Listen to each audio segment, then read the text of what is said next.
Donc, Parashat Vaishlar Tafshin P. Dalet, le cours est donné à la mémoire de Allegria Bat Rina. Vaishlar Yaakov Malachim Lefanav El Esav Achiv Arsa Seir Sede Edom. Yaakov il a envoyé des malachim, des envoyés devant lui, vers Esav. Esav c'est qui? C'est son frère. D'ailleurs la Torah elle le dit Achiv. Arsa Seir, dans la terre de Seir. C'est des Edom dans le champ de Edom. Donc c'est là-bas où il habitait Esav. La région de Esav c'est Seir. Et le champ il s'appelle Edom. Esav Otam les morts. Il leur a donné un ordre en disant Kotourbrou l'a donné à Esav. Ainsi vous direz à mon maître, à Esav. Quoi Abdecha Yaakov. Ainsi a parlé ton serviteur Yaakov. Im Lavan Garti. J'ai habité avec Lavan, Vaechar Adata. Et j'ai attendu, j'ai traîné jusqu'à maintenant. Vailishor, Vachamor, Tson, Vevel, Veshifra. J'ai eu des taureaux, des ânes, du petit bétail, serviteurs et servantes. Et je les ai envoyés. La guide l'a donné, Dimsochen Be'enecha. Donc les malachim ils reviennent et ils lui disent on est allé vers Esav, ton frère, mais il revient vers toi avec 400 personnes. Et là Yaakov il a très peur de tuer, peur de tuer. Et il va couper le campement en deux campements. Il se dit si Esav il vient et il frappe un des campements, au moins le deuxième sera sauvé parce que moi je vais combattre avec Esav. Ensuite, il fait une fila vers Esav. Ensuite, il prépare une offrande pour donner à son frère. Et ensuite, il envoie des shluchim pour transmettre l'offrande. Martin, Gam ine avdecha Yaakov acharenu.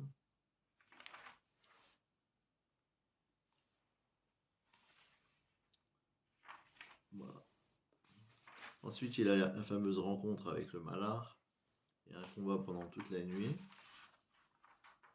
Et à la fin de la nuit, alors, il est boiteux parce que le malach l'a frappé à la hanche.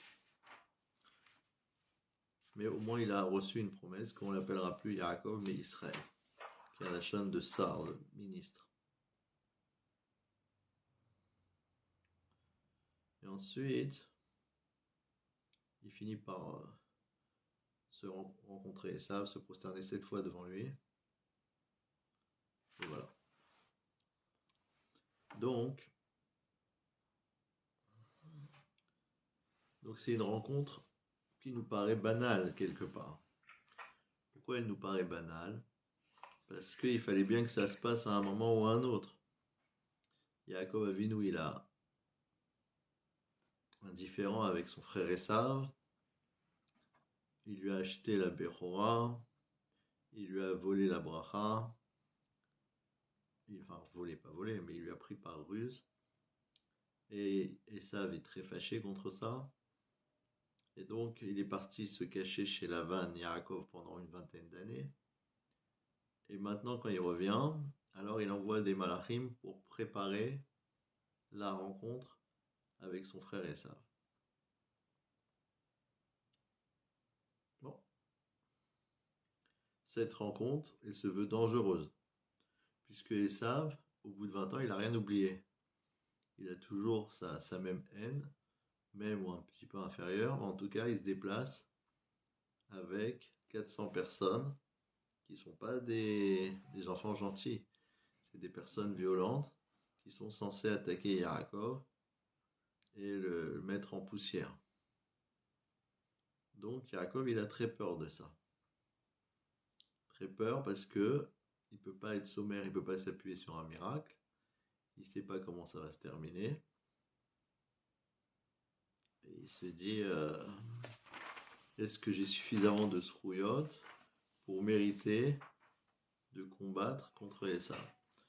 On va le voir quand il dit dans cette fila Katonti mikol hasadim ou mikol haemet asher asita et avdecha. Je me sens petit de tous les chassadim que tu m'as fait. Rachid dit, Nitma'atu ziriotai. J'ai peur que mes mérites ont diminué. Al-yedeh chassadim va'emel sha'asita imli. L'écart, ani yare, c'est pour ça que j'ai peur. Shema, de peur que quoi? Mi she'iftartani, depuis que tu m'as promis.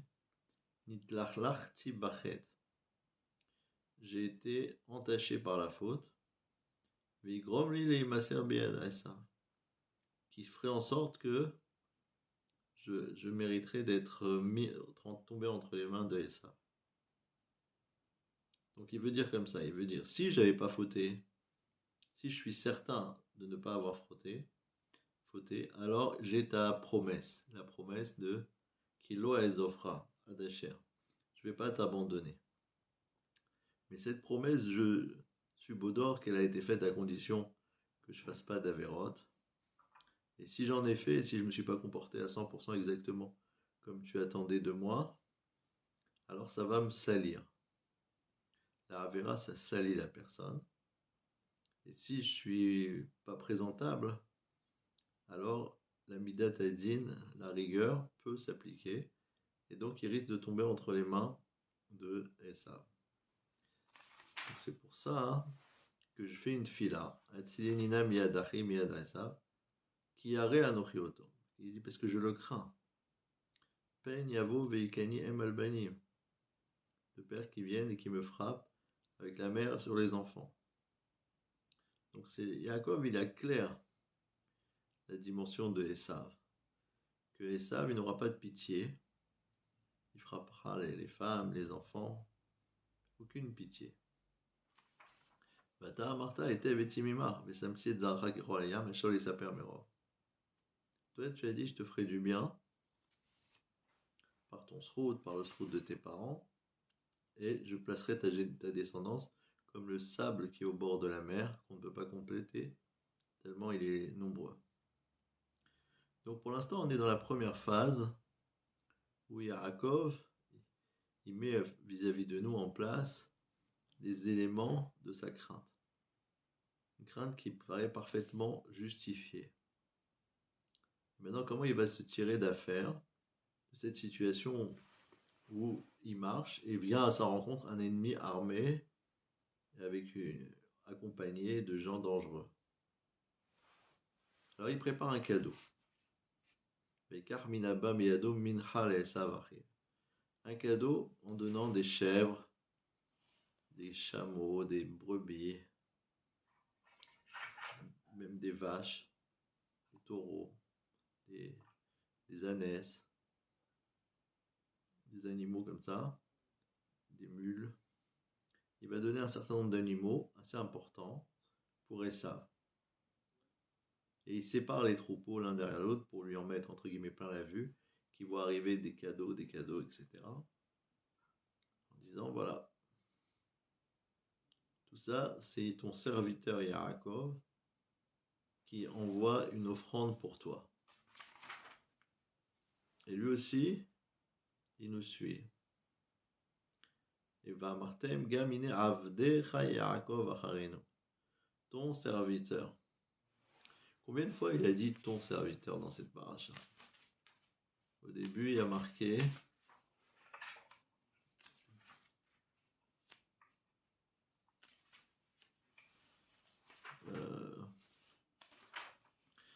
ainsi vous parlerez à mon maître à Esav. Koamar Avdecha Yaakov, ton serviteur Yaakov, ça fait un. Après, il y a marqué, il a appelé Adoni une autre fois. Donc s'il appelle Adoni, ça revient à dire qu'il est son serviteur. Donc ça fait 2 Avdecha et 2 Adoni. Ensuite, il dit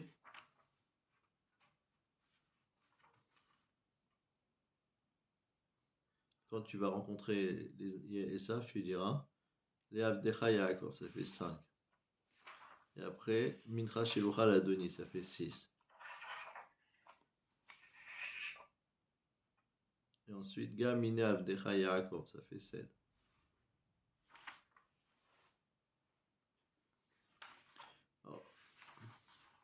Khamim, ils ont compté qu'en fait, il s'est considéré comme un évêque, comme un serviteur, 8 fois.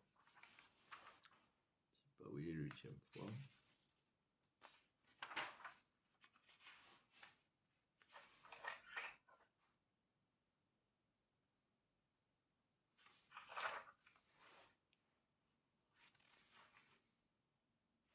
En tout cas, 8 fois, il s'est placé comme un...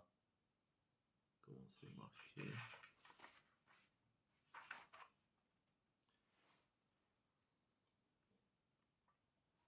Yomer Adoni Yodea qui a Iladim Rakim. Voilà, c'est ça la 8e fois, certainement. Donc 8 fois, il a parlé en termes soit de dire tu es mon maître, soit de dire je suis ton esclave. Et le Midrash, il dit que Baruch Hu, il a puni pour ça. Qu'est-ce qu'il a puni? C'est ce qu'on voit à la fin de la paracha. À la fin de la paracha de Vayishlach, il y a marqué que Vele Amelachim, Asher Malchou Be'eretz Edom. Voici les rois qui ont régné dans la terre de Edom, Lifne Melech Melech Livnei Israël, avant que ne règne un roi pour Livnei Israël. Et à Edom, il y a eu Béla ben Béor et ainsi de suite.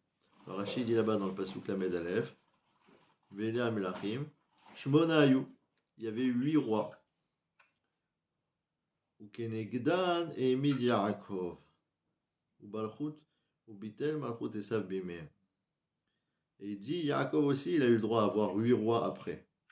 Elohen, Shaoul, Vishboshet, David, Ushlomo, Rehovam, via Asa et Yoshaphat. Mais ça a été précédé par 8 rois de chez Esav. Pourquoi? Parce que puisqu'il a fauté en disant 8 fois un terme de serviteur, alors que beaucoup il a fait précéder que Esav, il aurait eu 8 rois avant nous. Donc ça veut dire qu'on lui a reproché. D'un autre côté, on a trouvé dans la Gemara que Rabbi Yehuda Hanassi, quand il envoyait des lettres pour parler au royaume romain, alors une fois il a envoyé une lettre en disant de la part de Rabbi Yehuda Hanassi pour le roi, et après il a fait revenir le chaliar en disant attends, je l'ai corrigé, de la part de ton serviteur Rabbi Yehuda Hanassi. Il a marqué Avdecha. Ils lui ont dit pourquoi tu te fais appeler Avdecha? Il a dit est-ce que je suis mieux que Yaakov, qui est comme mon ancêtre, qui devant Esav, il disait Avdecha, moi aussi je dois dire la même chose. Et la Gemara a dit que cette paracha-là de la rencontre de Yaakov et d'Esav, c'est ce qu'on a appelé dans le Chazal paracha Tagalout, la paracha de, comment dirais-je, de l'exil. Le modèle, le moule, comment se comporter avec les dirigeants des Umot HaOlam, savoir se faire petit. D'un côté, on voit qu'il fallait savoir se faire petit, mais d'un autre côté, on voit que Yaakov Avinu, on lui reproche d'aller un peu loin, d'aller un petit peu loin. Et pourquoi on lui reproche? Parce qu'il doit garder sa stature de Yaakov. Il doit garder son image de tzaddik. Le tzaddik ne doit en aucun cas se rabaisser devant le rachat. Le Midrash rapporte un pasouk, ça ressemble à une source qui ne peut pas se tarir. Ça ressemble à comment dirais-je, je sais pas, un puits ou je ne me rappelle plus. En tout cas, une source qui ne peut pas se tarir. C'est pas normal qu'une source se tarisse en question, puisque la source, elle doit tout le temps se régénérer, se revivifier. Pareil, le tzaddik doit toujours garder une avance, une suprématie par rapport au rachat. C'est le rachat qui doit être le éveil du tzaddik et non pas l'inverse. Bon, on va voir un peu plus loin que Yaakov, il a récupéré un petit peu cette madriga. Puisque lorsqu'il a combattu contre le Malach, alors le Malach lui dit qui s'arrêta et Melokim Vemanashim Vatuchal. Tu as pu combattre avec des anges, avec des personnes, et tu as été vainqueur. Donc à partir de maintenant, on ne va plus t'appeler Yaakov, on va t'appeler Israël. Comment c'est marqué?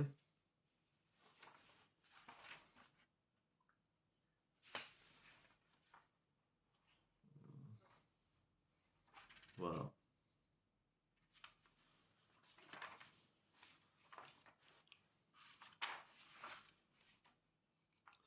en fait.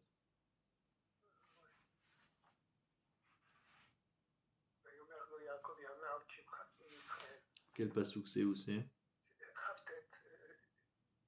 Le verset d'avant, le même verset, Chavtet. De quel Pérec? Pérec, la Medbet. La Medbet. Chavtet.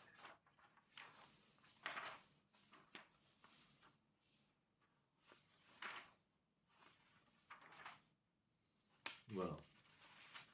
Donc il y a la première partie où il envoie la mincha, et avant d'arriver à la rencontre à proprement parler, il y a un espace entre les deux. Et Vayakom Balaylaou, Vaikachet Shete Nasha, Vechete Shifrota. Il a pris ses 2 épouses et 2 servantes et ses 11 enfants, et il est passé le Mahavar Yavok. Et ensuite, Vata Yaakov Levado, Vaya avec Ishemo, Adalot Ashacha. Il y a un homme qui a combattu avec lui jusqu'au lever du soleil. Et il lui a dit, laisse-moi partir le matin, l'ange. Il lui a dit, non, je veux d'abord que tu me fasses une bracha. Il lui a dit, Ma Shemecha, Vayomer Yaakov. Vayomer Lo Yaakov Yamer Od Shimcha Kim Israël. À partir de maintenant, on t'appellera plus Yaakov, mais Israël. Qui sarita im Elokim ve'imanashim ve'tochal. Quand on dit ton nom ne sera plus, c'est pas qu'on va plus jamais l'appeler Yaakov. On ne t'appellera pas que Yaakov, on t'appellera également Israël. Parce que tu as combattu avec un malach et avec des hommes et tu as gagné. Alors Rachid dit Lo Yaakov, Lo Yamer Od, Shabrachot Baulecha Be Akava Vermia. On ne dira plus que les bénédictions que tu as reçues te sont arrivées par de la ruse et un chemin tordu. Kim Bishrara Vigilou Ipanim. Mais avec dévoilement du visage, littéralement, ça veut dire officiellement, et avec noblesse. Mais Sofra Shakosh B'Hu Niglea Alecha Bevetkel. Hachem, il va se dévoiler à toi à un endroit qui s'appelle Betkel. Ou Machlif Shemecha, il va changer ton nom. Vesham ou Mevarecha, là-bas, il va te bénir. Il dit, moi, j'accepte, je répondrai Amen à ces brachot. Donc, Bikitsour, maintenant, Yaakov Avinu, il change de nom. Il s'appelle plus celui qui a pris les brachot Bemirma, mais celui qui les mérite, parce qu'il a combattu avec le malach. Alors, il faut comprendre qu'est-ce qui se passe ici.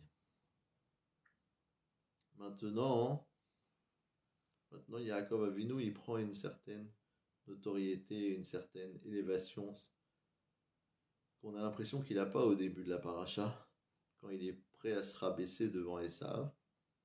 Et là, il a quelque chose de très fort qui arrive, c'est cette victoire contre le malach.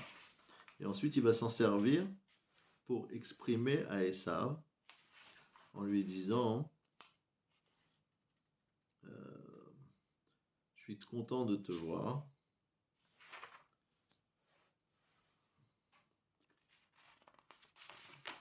Bon, c'est marqué. La carte minchati miyadi, tu prendras mon offense de ma main. Qui alken raiti panecha, parce que quand j'ai vu ton visage, c'est un honneur pour moi, comme lorsque j'ai vu Pene Elohim, la face de l'ange, bâtir de saigner, et donc tu vas m'agréer. Donc, en voulant flatter Esav, en lui disant je suis très honoré de te voir, comme j'étais honoré de voir le malach, en même temps, indirectement, il se flatte lui-même en disant moi j'ai vu le malach, donc tu dois avoir peur. Tu dois me craindre. Comment il y a marqué, Rachid dit Vela maïskir l'oreillata malach. Pourquoi est-ce qu'il lui a mentionné cette vision de l'ange? Afin que Esav il a peur de lui. Vayomer, qui disent Ra'a melachim venisol, il a vu des anges et il a été sauvé. Eni yachollo me'ata, maintenant je ne peux plus rien contre lui. Et Béhémet, juste après, qu'est-ce qui va se passer? Yaakov, il va lui dire Karna et Bechati, prends ma bracha, ma bénédiction, Asher Uvatlar qui t'a été amené, qui Chanani Elokim, parce que Hachem, il m'a gratifié, Vechi Yeshlikol, et j'ai tout. Sarbo Vaikar, et donc il a pris.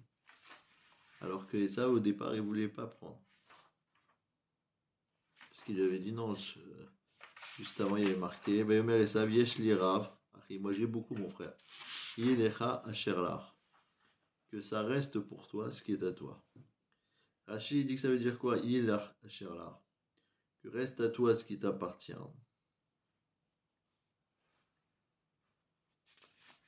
Alors il dit comme ça. C'est très important ce Rashi dans le Pasuk tête. Yilecha asher lach. Kan hodelo ala brachot. Ici, Esav, il a reconnu que Yaakov méritait les brachot.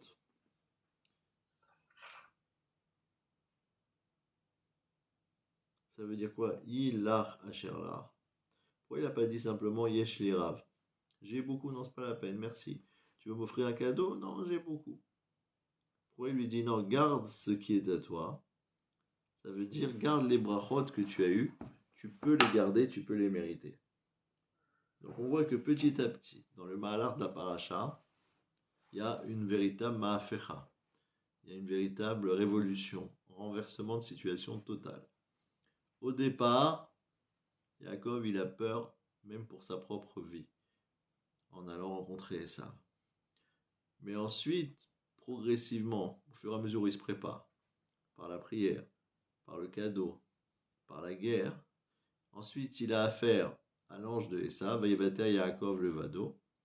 Il reste et il s'élève.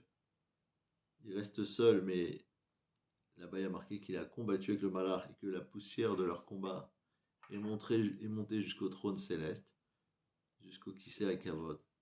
Ça veut dire que ce combat, il était fondamental pour Yaakov, de savoir est-ce qu'il était suffisamment intègre pour ne pas flancher devant ce malach. Parce que c'est évident que le malach en question, il ne lui a pas donné des coups de pied et des coups de poing. Ce n'est pas une grosse bagarre de rue. C'était une bagarre spirituelle, rouhanite.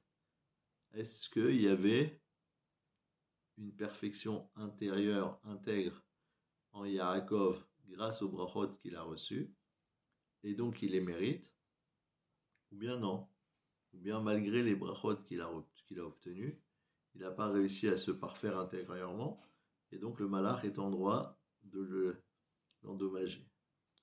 Et quand le matin, le malach n'a pas trouvé de faille chez Yaakov, alors il lui dit Vayar kilo yacholo. Il a vu qu'il ne pouvait rien faire contre lui. Après, Vayaga Bekaf Yerecho, s'il a pu toucher sa hanche, c'est autre chose, c'est les générations suivantes. Mais sur lui-même, il ne pouvait rien faire. Donc il a vu qu'il avait atteint une certaine perfection. À partir du moment où il s'aperçoit que Yaakov il a atteint cette certaine perfection, il lui dit maintenant tu n'es plus Yaakov, il n'y a plus de mirma, il n'y a plus d'accusation que les brachot que tu as prises, elles étaient prises injustement, mais au contraire, on va dire qu'elles ont été prises justement. Et chez Esav, quand il va y avoir la rencontre juste après, on lui mentionne cette réia du malach, et lui, qu'est-ce qu'il répond? Esav, il répond, c'est bien mon frère, j'ai beaucoup, garde ce que tu as. Garde ce que tu as, ça veut dire, garde les brachot. C'est intéressant ça, garde les brachot. Donc le malach, il lui a dit, maintenant tu mérites de t'appeler Israël. Esav, il lui répond, toi tu mérites de garder les brachot. C'est quoi cette révolution? Qu'est-ce qui a changé entre le début et la fin? Alors, ce qui a changé, c'est cette discussion qu'il y a entre Yaakov et Esav, que Yaakov, il lui dit « Yesh li kol » et Esav, il lui répond « Yesh li rav ». Bon, il y a le fameux pirouche que tout le monde connaît, que Esav, il se satisfait jamais de ce qu'il a, même s'il a beaucoup, celui qui a 100, il va avoir 200. Et donc il dit Yesh li rav, j'ai beaucoup, mais j'ai pas tout, je suis jamais satisfait de ce que je possède. Et Yaakov qui lui répond non, moi Yesh li kol, moi j'ai tout, ça veut dire je me satisfais de ce que j'ai. Même si j'ai moins que toi, mais de ce que je possède, j'en suis satisfait. Ça c'est le pirouche que tout le monde connaît. Mais il y a une deuxième explication de ce Yesh li rav et Yesh li kol, c'est que Yesh li rav, ça veut dire j'ai beaucoup, mais rien ne m'appartient en fait. J'ai beaucoup sous ma main, mais c'est rien à moi. Parce que tout ce que j'ai, je l'ai volé, je l'ai pris à d'autres. Et donc, voilà, j'attends que les autres, ils se fatiguent pour faire des choses, pour les construire, pour les acquérir, etc. Et une fois qu'ils ont la chose qui leur appartient, moi je viens et je leur prends parce que je suis fort. Et donc, Yesh lira, j'ai beaucoup. Mais ce beaucoup, il ne vaut pas grand-chose. Maintenant, Et Yaakov lui dit, oui, mais moi, c'est pas la même chose. Moi, j'ai tout. Ça veut dire quoi, tout? Ça veut dire, la chose, elle m'appartient entièrement et pas parce que je l'ai volée. Elle a été le fruit de mon travail, le fruit de mes efforts, et j'ai pas volé quoi que ce soit à qui que ce soit. Donc il y a une relation directe entre les choses qui m'appartiennent et moi. Puisque j'ai pas volé, puisque j'ai travaillé pour obtenir la chose honnêtement. D'ailleurs, ça existe dans la conscience publique. Quand quelqu'un il a durement travaillé honnêtement pour avoir quelque chose, les gens ils sont très conscients que ça lui appartient vraiment à lui. On voit vraiment il le mérite, il a travaillé dur pour l'avoir. Donc ça, cette chose qui existe dans la conscience publique, c'est une réalité que la personne elle peut se revendiquer que cette chose-là lui vient directement d'Hachem. Ça vient de la bracha d'Hachem. Parce que la bracha, elle est chale sur quoi? Elle s'appuie sur quoi? Elle s'appuie sur une chose qui est au départ à un niveau A et qui augmente et qui grandit jusqu'à un niveau B. Par exemple, la Gemara, elle dit le bétail, ça peut apporter la bracha. Pourquoi? Parce que si on va le gaver, si on va le nourrir, il va grandir, grossir, avoir des enfants, etc. Ça va amener de la bracha. Par contre, l'argent, d'après la Gemara, c'est pas quelque chose qui amène la bracha. C'est vrai qu'avec de l'argent, on paraît riche, on peut faire des investissements, etc. Mais l'argent lui-même, il ne va pas gonfler, il ne va pas grossir. Donc, ce n'est pas une chose qu'on appelle bracha. Ce qu'on appelle bracha, c'est les choses qu'on se fatigue pour faire grandir et qui grandissent. Et ça, c'est yeshli kol. J'ai tout, j'ai l'intégralité, j'ai la propriété totale de ce qui m'appartient.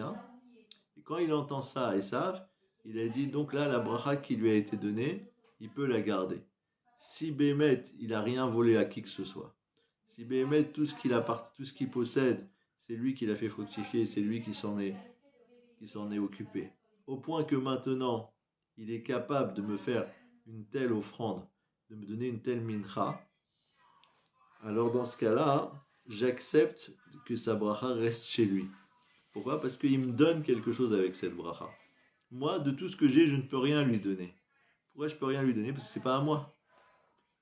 Ce qu'on donne à quelqu'un, c'est quand on lui donne quelque chose qui nous appartient. Ça ne nous appartient pas. Je ne vais pas aller à quelqu'un, je vais dire je te donne la tour Eiffel, mais ce n'est pas à moi. Donc même si j'ai volé quelque chose, et pour l'instant on a l'impression que c'est dans mon réchoute, mais c'est quelque chose que j'ai pris à droite et que je veux redonner à gauche, ce n'est pas un véritable cadeau. Tandis que Yaakov, il a quelque chose qui lui appartient à 100%, et il est prêt à en faire partager avec son frère Esav. Il lui dit, ok, si tu veux me donner quelque chose qui est réellement à toi, alors je te permets d'obtenir ta bracha. Et donc c'est ça qu'il a dit Yaakov, il a donné deux leshonotes.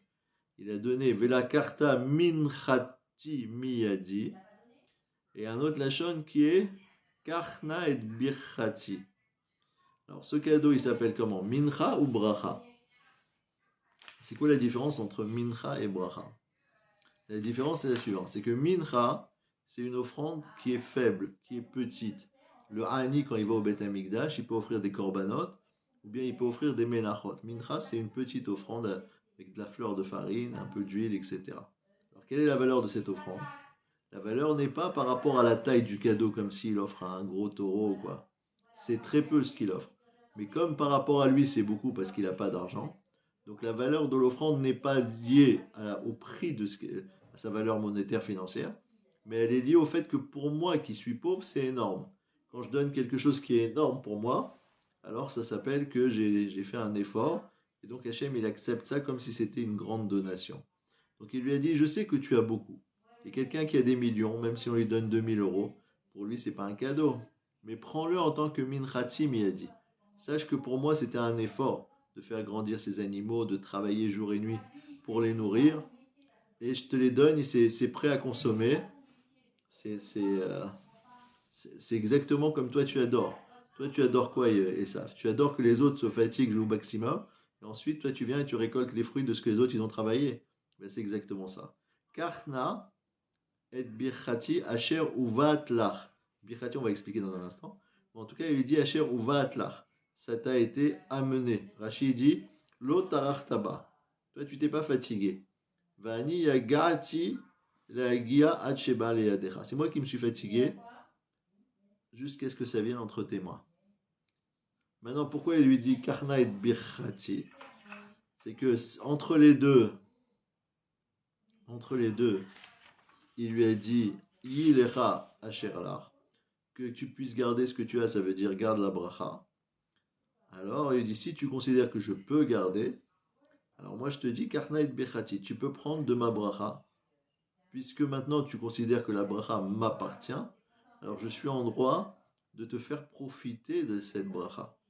Vechi yesh kol, justement, parce que moi j'ai cette dimension de bracha qui est la dimension de kol. Donc petit à petit, on a l'impression qu'il y a une progression. On n'arrive pas à arrêter dans la relation entre Yaakov et Esav.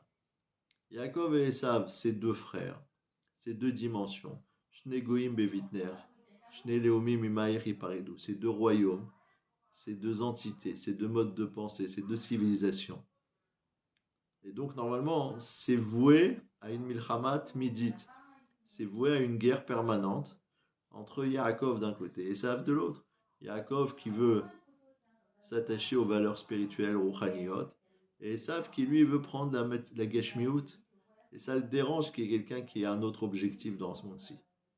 Mais la Torah nous dévoile que lorsque Yaakov s'élève petit à petit, comme dans ce fameux combat contre le Malach, où il est obligé pendant toute une nuit de se parfaire totalement dans son caractère, dans sa personnalité, pour qu'il n'y ait aucun point fragile, aucune faiblesse sur lequel le Malach puisse avoir un point d'accès ou de toucher un endroit faible. Une fois que Yaakov il passe du niveau de Yaakov au niveau de Israël, qui s'arrêta Elokim ve'menashim vatuchal, alors à ce moment-là, il passe au cran suivant, et à ce moment-là, on a l'impression que même Esav, il est prêt à tomber d'accord sur ses brachot. Même Esav, il est en train de tomber d'accord, et lui dit, je suis d'accord sur les brachot. Et pareil avec le Malach. Le Malach, il a accepté d'être modé à la brachot. Comment c'est marqué?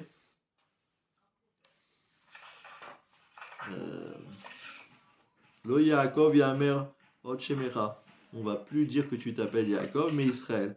Comme Rachid a expliqué, on va pas dire que les brachot, elles sont venues chez toi par la ruse, mais maintenant tu les mérites.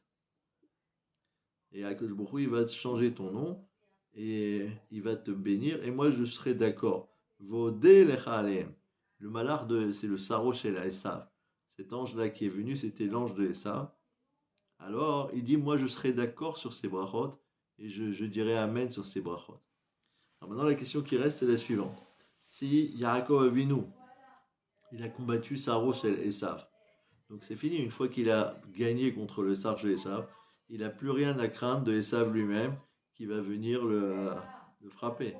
Qu'est-ce qu'il a besoin ensuite de l'amadouer, de lui envoyer des cadeaux, etc.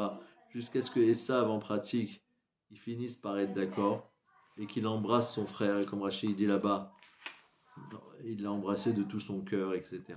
Bien que normalement c'est une halakha que Esav sonnait les Yaakov, mais ici non. Ici il a béni de tout son cœur. Réponse, c'est que c'est vrai qu'au niveau rouhani, au niveau spirituel, le travail a été fait, mais en somchim alanes, on ne peut pas s'appuyer sur un miracle. Il faut faire les efforts maximum de ishtadlut, des efforts sur terre, pour arriver à ce que la réalité concrète corresponde au niveau spirituel des choses. Et ça, c'est le modèle que la Torah nous a donné. Que quand une personne, elle fait une avoda rouhanite, elle fait une avoda spirituelle, que ce soit dans la tfila, que ce soit dans le limouda Torah, quelque chose qui l'élève à quelque chose, il ne peut pas ensuite aller en bas de chez lui et regarder si jamais il n'y a pas la manne qui est tombée et qu'il a gagné le loto. Et dit voilà, moi j'ai bien fait ma tfila ce matin, je vais voir si dans la boîte aux lettres j'ai pas un chèque de 100 millions. Réponse, tu dois faire un effort quand même. Si ta tfila elle a été acceptée, si au niveau rouhani, les choses sont déjà arrangées, sont déjà parfaitement faites. Donc c'est vrai que toutes les procédures sont en règle.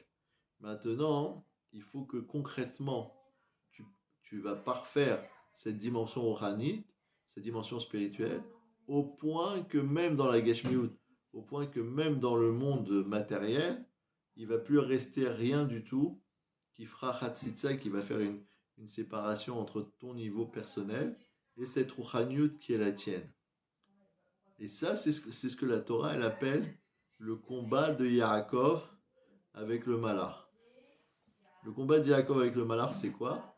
C'est un combat intrinsèque dans Yaakov lui-même, dans sa personnalité, pour qu'il arrive à un tel niveau de perfection qu'ensuite, même le monde matériel, même la Gashmiut, n'est plus Chotset, ne fait plus d'intervention, d'interception entre lui et Hachem.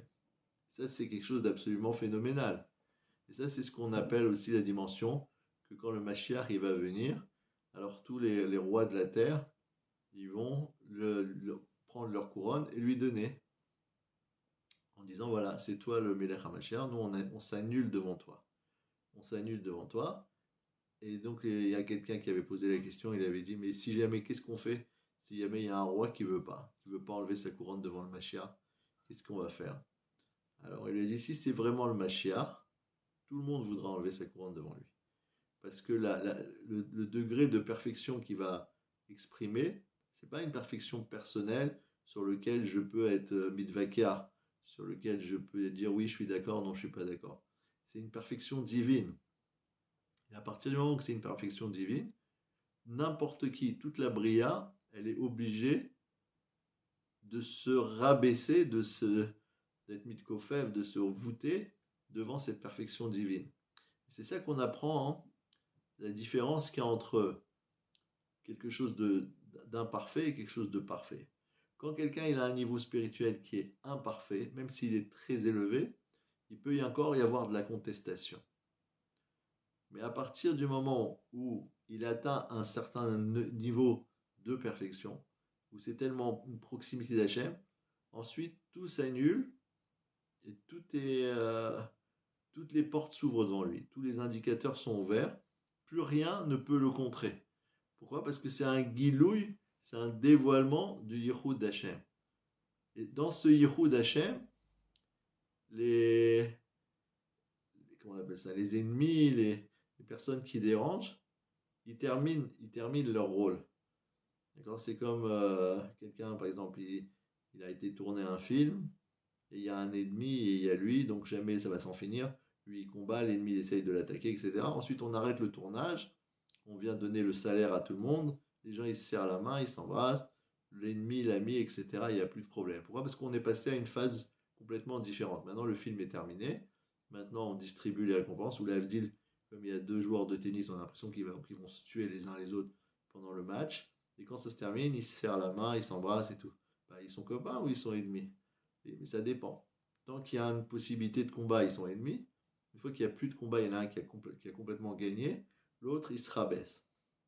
Il dit bon, ce sont les règles du jeu.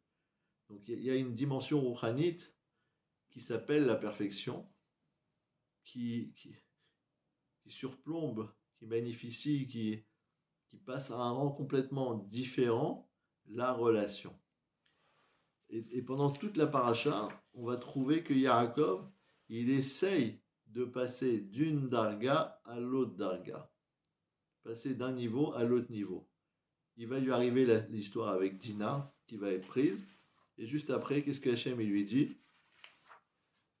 Il lui dit, une fois qu'il a réussi à venger, enfin, à se sortir de l'affaire de Dina, il doit partir.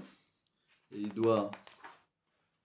il a récupéré Dina, ils ont tué les gens de Shrem, etc.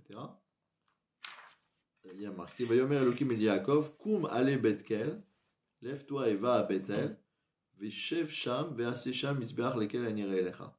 Fais un misbeach pour le Dieu qui t'est apparu, Bevorcha mifne Esav achicha, lorsque tu fuyais devant Esav, ton frère. Ça veut dire au début, dans la paracha de Vayetse, à ce moment-là où tu t'enfuyais, c'est là où je te suis apparu avec l'histoire du Soulam. Et toi, tu as promis de faire un misbéa. Vous savez qu'il a promis de faire une matseva, un endroit où on jette de l'huile. Alors il lui a dit maintenant, vas-y. Et Rachid dit, Koum, allez, lève-toi et vas-y. Les filles chez Charta Baderer, parce que tu as traîné dans le chemin. Nashta, tu as été puni. Ou Baal Arzot Mibitra, c'est arrivé cette chose-là avec ta fille. Ça veut dire attention. toute trace d'imperfection amène des conséquences très graves. Tant que tu étais chez Lavan, tu n'étais pas obligé d'accomplir ton vœu, parce que le vœu, il commence quand tu retournes chez toi. Mais à partir du moment où tu as quitté la maison de Lavan et tu es en train de retourner vers la maison de Yitzhak, tu dois maintenant faire tout de suite ton neder. Tu traînes à faire le neder, tu l'as payé cher avec Dina. C'est quoi la dimension du neder? C'est que Yaakov Avinu, au moment où il a vu cette histoire du Soulam, il a dit oulala, Enzekim, Bet Elohim, Veze Shara Shamaim. Il a compris que c'était la porte du ciel, un endroit du Bet Amikdash, etc. Il a compris que c'était un Makom Kadosh. Il a voulu s'élever et se rapprocher de toute cette dimension de Gdusha. Il s'est dit la seule solution, c'est de faire un vœu. Le vœu, c'est le neder, c'est quelque chose de très élevé. Et en s'attachant à un endroit très élevé, il aura une shaykhut, il aura un lien avec l'endroit Kadosh qu'il a rencontré. Hachem, il a dit c'est vrai, c'est parfait, mais à une condition que tu accomplisses ce neder. Si tu n'accomplis pas ce neder, c'est grave. On voit que dans les Nédarim, quelqu'un il fait une offrande au Beth Amikdash, il y a quelque chose qui s'appelle Balte Acher, l'interdiction de traîner. Même si on va accomplir le vœu, mais il ne faut pas traîner à l'accomplir, il ne faut pas laisser passer 3 fêtes où on n'a pas accompli ce Neder. Donc ici, il a traîné Yaakov Avinu, on lui demande de revenir, on le rappelle à l'ordre. On le rappelle à l'ordre. De la même manière qu'on l'avait rappelé à l'ordre au moment où il a dit Kohamar Abdecha Yaakov. Toi, Yaakov, tu représentes une dimension de tzaddik. Il y a un niveau de Gvod Shamaim, d'honneur d'Hachem qui doit se manifester par ton comportement. Si tu te rabaisses trop devant Esav, hop, tu diminues de ta madriga, et là il faut te rappeler à l'ordre. Alors il va y avoir les 8 rois de chez Esav qui vont précéder, dont la royauté va précéder le fait qu'il y aura des rois dans le clan d'Israël. Ensuite, qu'est-ce qu'on voit? Un dernier point. Il y a marqué comme ça. Que Yaakov Avinu, il est allé à un endroit et il a construit des enclos pour son bétail. Voilà, il y a marqué comme ça.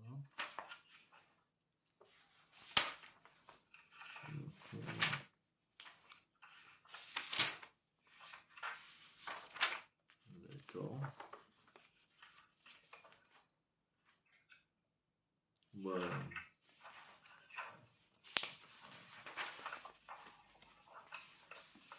Bon, il y a l'épisode où la nourrice de Rivka et Nifteret, il y en a qui disent que même Rivka et Nifteret à ce moment-là. Est-ce que c'est voilà? C'était avant l'histoire de Shrem, avant l'histoire de Dina. Juste après que Esav il est parti. Vayashov Bayamaou Esav les Darko Seira. Alors ensuite Esav il est parti à son chemin vers Saïr. Et Yaakov Nassa Sukota. Yaakov il est parti vers la ville qui s'appelait Sukkot. Vayivenlo Bait. Il a construit une maison. Ulmikneo Asa Sukkot. Et pour son bétail, il a fait des cabanes avec du feuillage pour protéger les animaux qu'ils n'aient pas à subir la chaleur. Alken, Kara Shema Makom, Sukkot. C'est pour ça qu'il a appelé le nom de l'endroit Sukkot. Donc après, il y a 2 questions dans ce passage. Premièrement, il y a marqué Vaïvenlo Bait. Il s'est construit une maison. Donc pour lui, Yaakov, ce n'était pas une souka. Lui, il a habité dans une maison. Ou le mikné ou à sa Sukkot. Mais pour son bétail, il a fait des petites cabanes. Donc Alken, Karashemamakom Sukkot, on va appeler cet endroit Sukkot. Pourquoi? Parce qu'il a fait des Sukkot. S'il s'était fait des Sukkot pour lui-même, pour habiter, alors je peux comprendre qu'on a appelé l'endroit Sukkot parce qu'il a habité dans des Sukkot. Mais s'il en a fait pour son bétail, quel intérêt d'appeler ça Sukkot? Parce qu'il a fait une maison pour le bétail. Alors, Rashi, il veut répondre à cette question. Il dit Vaïben lo Baït. Il a construit une maison. Sha'asham Yutret Chodesh. Il est resté là-bas 18 mois. Kaitz Vechoret Vekaitz. Il est resté un été, un hiver, un été. Sukkot Kaitz. Beit Chorev Sukkot Kaitz. Une souka pendant l'été, une maison pendant l'hiver, une souka pendant l'été. Donc Rashi dit non, en vérité, lui aussi, il a habité dans une souka, puisqu'il était là-bas une période d'été, une période d'hiver. Donc les deux périodes d'été, il habitait dans une souka. Mais la période d'hiver, il était dans une maison. D'accord? Mais du pasouk, c'est un peu différent, on dirait. On a l'impression que le pasouk, il dit Vaïben lo baït, ou le mikne, ou à sa soukot. Pour son mikne, il a fait une soukot. Première question. Deuxième question, qu'est-ce que ça veut dire Yaakov Nassa Soukota? Il est allé vers Soukot. Donc ça veut dire la ville, elle s'appelle Soukot. Et ensuite, il y a marqué Alken Karachem Amakom Soukot. On a appelé l'endroit Soukot. Pourquoi? Parce qu'il a fait des cabanes pour son bétail. Mais tant qu'il n'était pas arrivé là-bas, il n'avait pas fait de cabane pour son bétail. Alors pourquoi la ville, elle s'appelait Soukot alors? Mais Yaakov Nassa Soukota, il est allé vers Soukot. Ben non, il n'y a pas de Soukot pour l'instant. Tant que tu n'as pas fait de cabane. Alors bien sûr, vous pouvez dire oui, non, mais la Torah, elle dit que puisqu'après ça va s'appeler Sukkot. Donc c'est la Torah elle a dit il est allé vers la ville qui allait s'appeler Sukkot par le futur. Et voilà la raison qui lui a donné ce nom. Mais c'est une réponse un peu faible.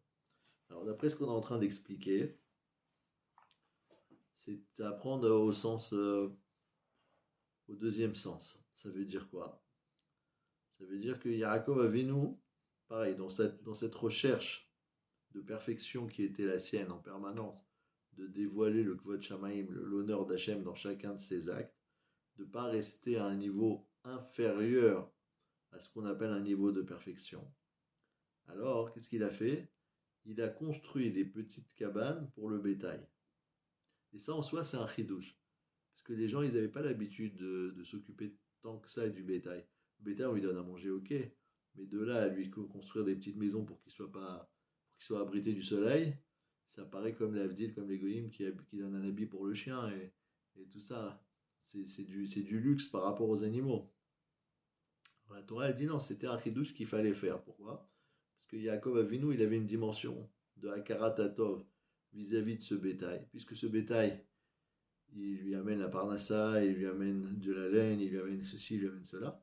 Donc il doit s'occuper d'eux très correctement et les protéger de la chaleur. Et vis-à-vis de ce chidouche de Hakarat Hatov qu'il avait Yaakov Avinu, alors on a appelé cet endroit Sukkot. Mais cet endroit Sukkot, pour nous la Soukha, ça représente Sila Demnemnuta, le fait d'être sous l'ombre d'Hachem, etc. Ici, on a l'impression que c'est une dérision de la Soukha. C'est une Soukha pour animaux, quel rapport? Pour nous, la Soukha, c'est un Makom Kadosh, on fait le Chag à Sukkot, etc. Ici, il s'agit de quoi? D'une petite cabane avec du feuillage très, très, très vil, très méprisable, une petite cabane pour animaux avec du feuillage, 3-4 branchages sur quelques bouts de bois. Quel rapport? Et pourtant, le Midrash, il dit que les Shalosh Regalim, on les a eus par le Srout d'Avot. Par le Srout d'Abraham, on a eu Pessah, parce qu'il a donné à manger aux invités. Il a fait Messirut Nefesh pour Atnasat Tochim, c'était une période de Pessah. Yitzhak, on a eu Shavuot, parce qu'il était prêt à se donner pour la Hakeda. On a pris le chauffard de la Hakeda, on l'a sonné pendant Matan Torah. Et par rapport à Yaakov, puisque il a fait des Sukkot, donc on a mérité la Soukha. Donc Mashmak, c'est quelque chose qui est grandiose. La réponse, ce qui est grandiose, c'est que pendant la période de Sukkot, on a cette capacité de reconnaître Hakarat Hatov à Hachem, qui nous a donné tellement de bonnes choses. Et donc on lui dit, nous, on est prêt à abandonner tout ce qui est valeur matérielle pour te remercier pendant Sukkot de tout ce que tu nous donnes. Et donc on quitte la maison, on quitte les valeurs matérielles pour s'abriter sous l'ombre de ta présence divine, en disant en fait non, puisque c'est toi qui nous donnes tout, donc on est à ton ombre à toi. D'ailleurs, il y en a qui disent que Vayeven lo Baïd, la maison en question, c'était pas une maison pour habiter. Le Targum il dit comme ça, le Targum Yonatan Ben Uziel. Yaakov Natal les Sukkot. Yaakov il est allé à Sukkot.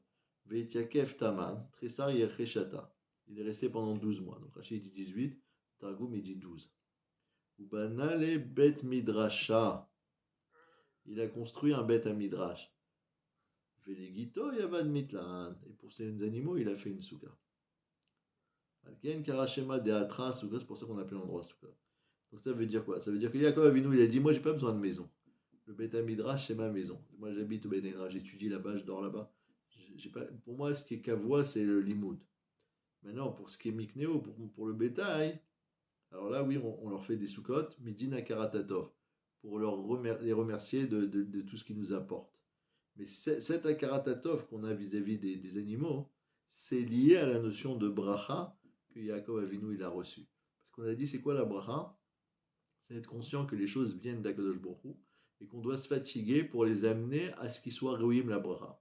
On fait un effort, on travaille et ça grandit. On ne prend pas les choses déjà toutes faites chez les autres en tant que gezel, mais on s'en occupe soi-même.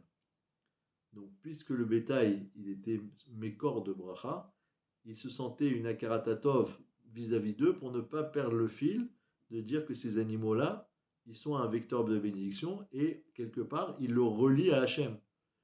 Donc, si les biens matériaux le relient à Hachem, c'est normal qu'on va leur faire une souka. Alors, de là à en arriver à notre dimension de souka, il n'y a qu'un pas. Ça veut dire que nous, quand on fait une souka, ce n'est pas pour les animaux, c'est pour nous. Mais c'est une manière de dire,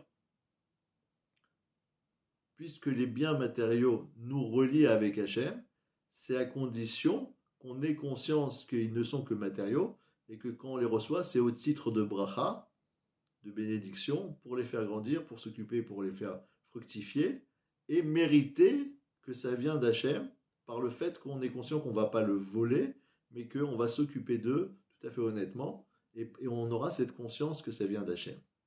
Ça veut dire, il y en a des gens qui disent par exemple que la différence entre les juifs et les Umot HaOlam, c'est que les Umot HaOlam, ils veulent profiter de la Gashmiut, et nous, on élève la Gashmiut, c'est pas la même chose.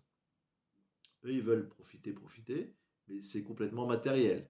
Maintenant, s'ils veulent avoir un accès au spirituel, alors ils se disent, il faut s'éloigner de tout le matériel. Parce que sinon, on est là que pour profiter. Nous, on dit non, même si on a le matériel, on ne s'éloigne pas du Rouhani, parce qu'on est Mekadesh, la Rouhaniout, et donc quand on va manger quelque chose d'Irvot Shabbat, ça va élever la chose et ça va lui donner une dimension spirituelle. Il ne faut pas se tromper. C'est pas parce que nous, on va élever le matériel que alors on va se dire, bon, alors il me faut une piscine, il me faut un jet privé, etc. Tout ce que je peux avoir dans ce monde-ci, il faut que je gagne le loto, je suis un milliardaire parce que je dois élever le matériel. C'est pas comme ça qu'on élève le matériel. Élever le matériel, ça veut dire avoir conscience que tout ce que Hachem nous donne, c'est pour le servir. Et que donc, dans le principe, on n'a pas besoin d'avoir beaucoup. Dès qu'on a un tout petit peu, on est déjà capable d'étudier, de faire la tfila, etc. Donc, on va être poré, justement. On va se séparer de tout ce qui est matériel, parce qu'on n'a rien besoin de plus que ce qui nous est strictement nécessaire pour s'élever vers Hachem. Mais une fois qu'on a atteint cette dimension, qu'on s'est séparé du matériel, et qu'on est content de ce qu'on avait ri et shlikol, comme on a expliqué tout à l'heure, alors à partir de ce moment-là, ensuite, tout ce qu'on va utiliser comme profit, le peu qu'on va profiter, ce peu, il peut être beaucoup, mais en tout cas, ce qui est nécessaire, eh ben, ça va être élevé, ça va monter à une dimension spirituelle. Et c'est ça qu'on voit ici dans le passou. Hakem shkarashem amakom sukot. Yaakov, on n'a pas dit qu'il avait peu de bétail, il pouvait avoir énormément de bétail. Ce énormément de bétail, il fallait qu'il le protège par le biais d'une souka. En le protégeant, il montrait qu'il avait un karatatov vis-à-vis de ses animaux, puisqu'il lui apporte la bracha, je me dois de faire quelque chose pour eux. Mais cet acte que je fais pour eux en les protégeant, ce n'est pas un acte pour les moutons, c'est un acte vis-à-vis d'Hachem. Je sens que ces moutons que tu me donnes, ils sont là pour que tu me donnes la bracha, pour que j'ai quelque chose sur lequel je peux travailler et à partir duquel je peux ressentir que c'est toi qui me donnes la bracha. Et donc c'est normal que j'ai une akaratatov vis-à-vis de ce bétail. Et donc ça se transforme en souka. Et cette dimension de transformation de petit bétail en souka, c'est ça qu'on appelle la perfection chez Yaakov. C'est pour ça qu'on a appelé l'endroit Soukot. C'est pas un détail, c'était une darga, c'était un niveau spirituel très élevé. Et maintenant on peut comprendre pourquoi il y a marqué Veyakov Nasa Soukota. On a posé la question tout à l'heure. Mais ça s'appelle pas encore Soukot. Pourquoi tu m'as dit ça s'appelle Soukot? Réponse non. Yaakov Avinu, tout le temps dans son objectif, il y a d'arriver Soukota, d'arriver à quelque chose qui va sublimer la création et qui l'a fait passer du niveau de matériel au niveau de spirituel. Et pour arriver du niveau de matériel à spirituel, il faut atteindre le degré ultime, la perfection. C'est uniquement quand on arrive à cette perfection que hop, tout se transforme. Et c'est exactement l'histoire de l'humanité, qui est que petit à petit, le monde travaille, jusqu'à ce qu'on arrive à une perfection suffisante pour la venue du Mashiach. Et c'est un peu ce qui est arrivé avec l'histoire de Hanouka aussi, où ils étaient sous tutelle grecque avec les Yévanim. Donc tant qu'il y avait les Grecs, c'était le contraire de tout ce qui est spirituel. C'était la culture du corps, des sports, et de la nudité, et ainsi de suite. Eux, ils ont combattu tout ça. Ils ont combattu les Mityavnim. Ils ont dit non, nos valeurs, c'est des valeurs rouchanites. Ils ont combattu avec Messurot Nefesh, jusqu'à ce qu'ils ont inversé complètement toute la proportion, arrivé à une certaine perfection tellement grande qu'une petite fiole qui devait durer qu'un seul jour, elle a duré 8 jours. Ça veut dire c'est l'expression maximale de la rouchaniout dans la mazé, quand il y a un vrai miracle et que les choses se transforment. Et ça s'appelle Hanouka, ça veut dire qu'on inaugure, on, on passe à un nouveau niveau qu'on peut inaugurer comme une nouvelle maison, comme on dit Hanouka Baïd. Dès qu'on a un niveau supérieur, quelque chose qu'on n'avait pas avant, on l'inaugure, on en profite, on le visite et ainsi de suite. L'inauguration d'un niveau supérieur spirituel, comme il y a marqué dans la parashat Miketz, Ketz Sam la Chocher. Le Midrash il dit que il a mis des limites à l'obscurité. Ça veut dire les premiers mois de l'hiver à Tishri, Rejvan qui se lève, on est dans des périodes obscures. Arrive Hanouka, la lumière arrive, ça y est, c'est la fin de l'obscurité. La fin de l'obscurité, c'est quand la personne, elle finit par arriver à une certaine perfection dans son travail, dans son service d'Hachem, qui à ce moment-là, ça y est, il peut maintenant pas se reposer, mais disons être conscient qu'il a atteint une darga très élevée, et cette darga lui permet de souffler un petit peu, comme avec les trois puits là qu'il avait fait Yitzhak, où il y a marqué que le premier il a appelé Sitna, Iska, ils étaient disputés avec, il y avait des problèmes. Et le troisième il a appelé Rechovot parce que là ils étaient tranquilles, il n'y avait plus de dispute dessus. Il y a une dimension qui s'appelle Rechovot. C'est quand on est large, c'est quand on a atteint un niveau spirituel supérieur, suprême, qui nous permet de transformer tout ce qui est en matériel en spirituel. Et il n'y a plus d'attaque, il n'y a plus de menace qui vient du Geshmi. Donc c'est ça un petit peu le limoud qu'on a avec cette paracha de Yaakov et cette rencontre avec Esav. La Torah, elle nous apprend comment passer d'une situation de pradim, de peur, de crainte, etc., où Yaakov vaïra, Yaakov meod vayetzerlo, à une dimension de non, ça y est. Qui s'arrêta et melokim et manashim vatuchal. Tu as pu combattre avec le malach et avec les gens sur terre aussi, vatuchal, et tu as réussi. Tu fais un travail qui commence par un travail au niveau de ta personne, au niveau spirituel, dans l'étude, dans l'accomplissement des mitzvot, dans la tzedaka, etc. Une fois que tu atteins une certaine perfection intérieure, au fur et à mesure, tu vas pouvoir la transformer au concret dans ta vie de tous les jours, en ne traînant pas à accomplir tes nedarim, en faisant les mitzvot d'une certaine manière, en accomplissant un karatatov vis-à-vis des gens qui sont autour de toi, vis-à-vis des animaux qui sont autour de toi. Cette concrétisation dans le concret de ce niveau spirituel que tu as atteint, c'est celui qui fait la jonction entre le matériel et le spirituel. Et de cette jonction, il y a un moment donné où ça se rencontre et ça fait naître une dimension de perfection, laquelle dimension de perfection est vecteur de miracle et de gdusha et de proximité avec El Boro. C'est des niveaux très élevés, mais c'est important de les connaître dans la théorie. Voilà. Merci beaucoup. Shabbat shalom.